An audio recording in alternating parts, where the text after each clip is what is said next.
Hey everyone, it's Heather Nichols. Welcome to another Make It Monday. Today we're going to do layered embossing.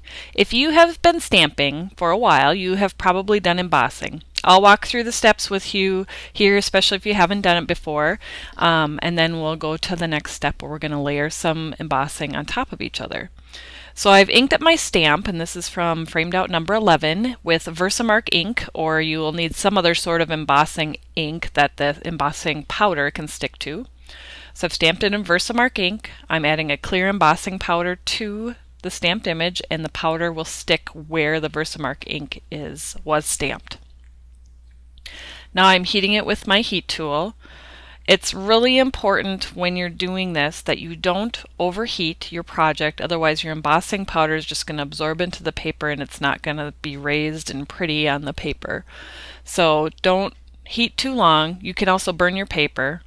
You can see how it just turns shiny and clear because embossing powder really is like a little plastic powder, and you're melting it to make it melt into this glossy finish.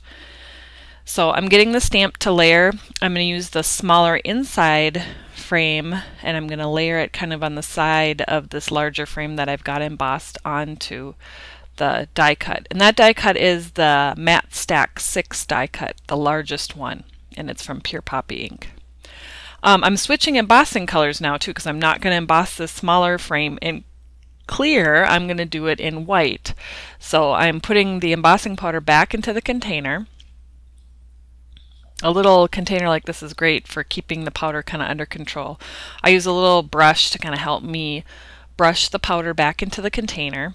But especially when it's a fine powder like this detail clear, I'll use a Swiffer dust cloth to wipe out the container. This is great too. You know how you can get embossing powder all over your desk? A Swiffer dust cloth will wipe it all up and get rid of all those little particles everywhere. So little tip you might not know about.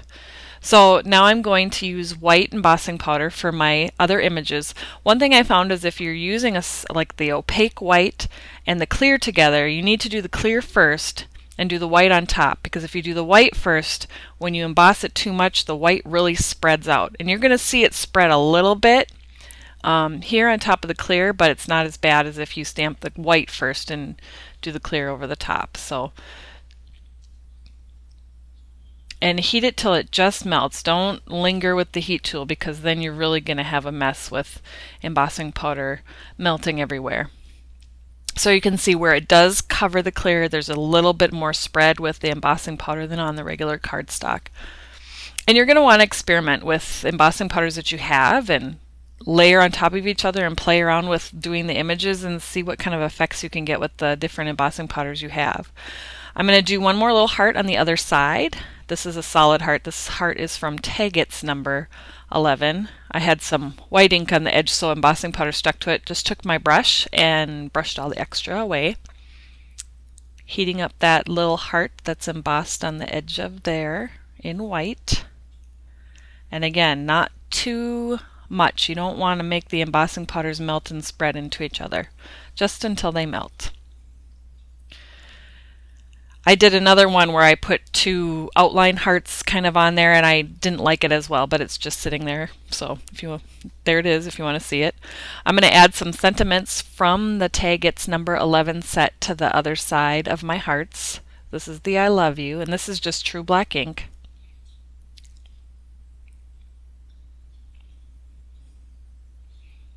And the Be Mine.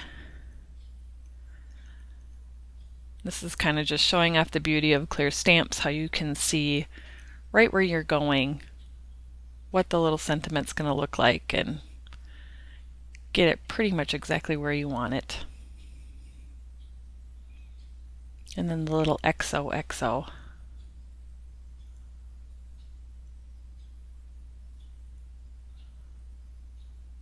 This is just going to be a fun Valentine's card. My card base is Craft. It's the 5.5 by 8.5 and folded in half. I have a strip of Pure Poppy Bitty Dot paper across the bottom, and I just stitched across the top of it with some silver ribbon that was already in my sewing machine.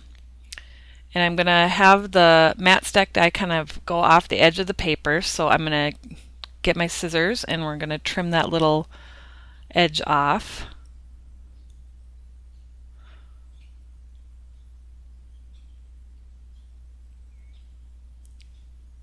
And then I'm going to finish that inking. Since I had inked that one matte stack, we're just going to complete the inking, just go around the whole card with white ink.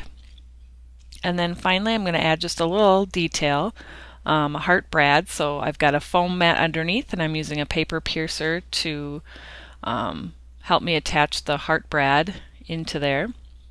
And kind of three, so they're kind of trailing off on the side of that matte stack 6 die cut.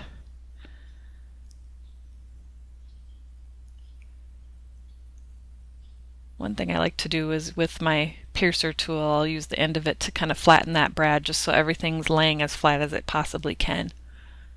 It's time to try out layered embossing for yourself, and we'd love to see your samples. Get all the details on posting your projects and the contest on Nicole's blog. And thanks so much, everyone. Have a great week.